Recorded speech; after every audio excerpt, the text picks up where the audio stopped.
Salam əziz abituriyentlər. Biz bugün 15 Mart buraxılış imtahanına düşə biləcək 8 tip suala baxacağıq. Gəlin ilk növbədə birinci sualdan başlayaq. Burada bizdən S10-u hesablamamızı istəyir. Bunun üçün SN düsturunu, yəni ilk n həddinin cəmi düsturunu bilməliyik. 2A1 üstəgəl n-1 vurulsun D, bölünsün 2 vurulsun n düsturundan istifadə edəcəyik. İndi gəlin S10-u yazaq. 2A1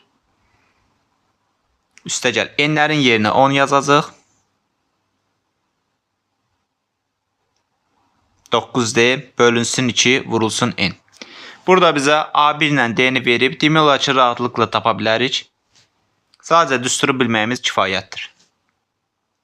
2 vurulsun 6, D-nin yerinə 4 yazırıq və hesablamanı aparırıq.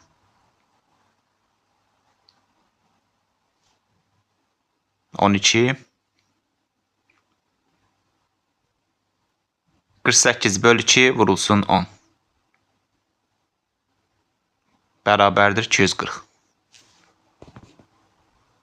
İndi gəlin ikinci suala baxaq. Burada qüvvət üstü tənih veribdir.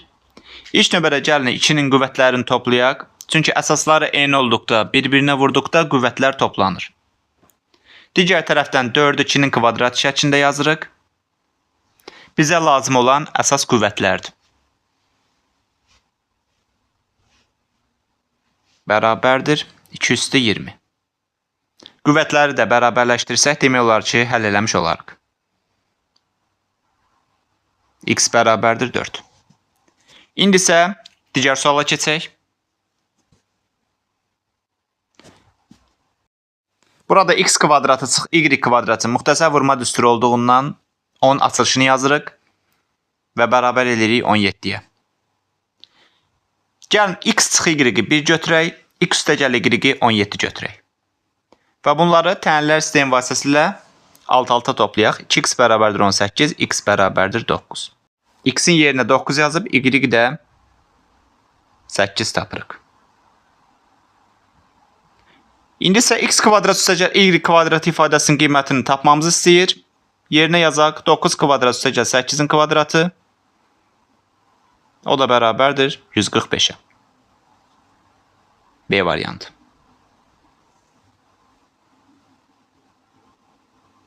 İndi Viet teoremindən istifadə eləyərək digər sual tapaq. Kökləri fərqi 6-dır. Biz gəlin bunun kökləri cəmini yazaq. Yəni x1 ilə x2-nin cəmi bərabərdir mənfi p-yə. P-nin yerinə mənfi 10-dur. Mənfilər müsbət olur. x1 üstəgəl x2 o zaman olur 10.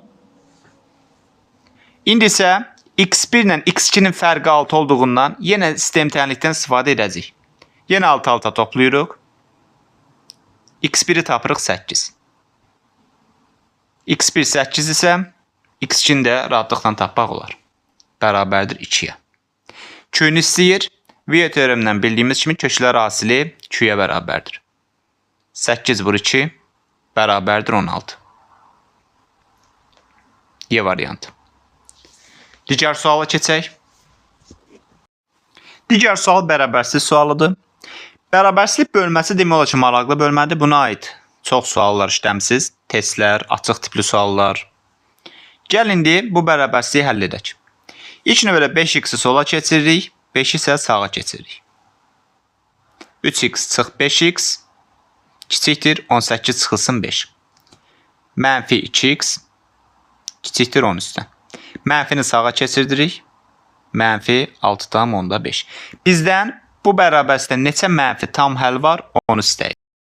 Əlbəttə ki, mənfi 6,5-dən böyük olan müsbət tam ədədlər də var. Bu isə bizdən mənfi tam həllər istəyir. Gəlin onları yazaq.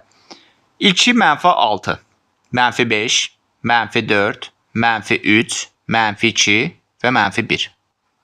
Demək olar ki, 6 tam həlli var. Gəlin keçək növbəti suala. Növbəti sual çoxluq sualıdır. 14-dən böyük, 25-dən kiçik olan və 3-ə bölünən ədədlər çoxluğunu tapın. Gəlin bunu bərabərsiz şəklində yazaq. Deməli, x 14-dən böyük və 25-dən kiçikdir. 25 ilə 14 arasında 3-ə bölünən ədədlər çoxluğunu yazacaq. Gəlin C və Y variantlarına baxaq. 15 götürmək olar, 18-i götürmək olar, 21-i götürmək olar. 27-ni götürə bilməyəcəyik. Çünki 27 25-dən böyükdür. 24-ü götürsək Y variantı doğrudur. Belə bir sadə sual. İndi isə bir tənələr sistemi sualına baxaq. X kvadrat çıx 9 Y kvadratında müxtəsər vurma düsturu vasitəsilə açırıq. Və tənələr sistemində verilən ifadələri yerinə yazırıq. 1 vurulsun 7 bərabərdir 7. Çətin görünür, lakin həlli çox sadədir. Y variantı. Gəlin sonuncu suala baxaq. Sonuncu sual kəsir sualıdır. Verilmiş kəsirin düzgün kəsir olması üçün M-in aldığı natural qiymətlərin cəmini tapın. Bilir ki, düzgün kəsirlərdə sürət məxrəcdən kiçik olur. O səbəbdən yenə bərabərsizlikdən istifadə edəcəyik. 7M çıxılsın 2-ni 30 üstdən kiçik götürəcəyik. 2-ni sağa keçirəcəyik 35 və M 5-dən kiçik ədədlər olmalıdır. Lakin natural qiymətləri istəyir. İndi isə M-in ala biləcəyi qiymətləri yazıb, sonra cəmləyəcəyik. 4, 3, 2, 1. Bəzi abituriyentlər M-in yerinə 0 götürür və ya mənfi ədədlər götürür. Mənfi və 0-ın natural ədəd olmadığı məlumdur. O səbəbdən biz ancaq 4, 3, 2, 1 natural qiymətlərini götürə bilərik. Və bunların cəmini tapaq. Üstəgəl 2, üstəgəl 1 bərabərdir 10. Beləliklə, bu 8 tip sualla tanış oldunuz. Və növbəti videolarımızda blok imtahanına düşə biləcək asan, orta, çətin səviyyəli suallar olacaq və onlarla rastlaşacaqsınız. İzləmədə qalın. Növbəti videolarımızda görüşənədək. Abunə olmağı unutmayın.